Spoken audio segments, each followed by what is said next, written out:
laboratórios modernos, salas de aula amplas, professores altamente qualificados, referências que podem ser dadas facilmente para a Escola Técnica Vasco Antônio em Guarulhos. Você está na frente, atrás? Calma, não é essa sala. Foi fundado há 44 anos. A metodologia de ensino mudou ao longo do tempo. Já passou já nossa sala. Mas a qualidade da educação Sala de informática. ainda é a principal prioridade da escola.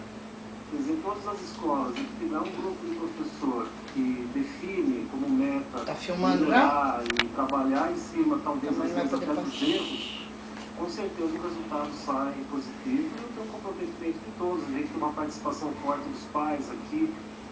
Para comprovar a qualidade do ensino, o resultado do Enem deste ano mostra que a escola está em primeiro lugar na cidade, entre todas as escolas estaduais.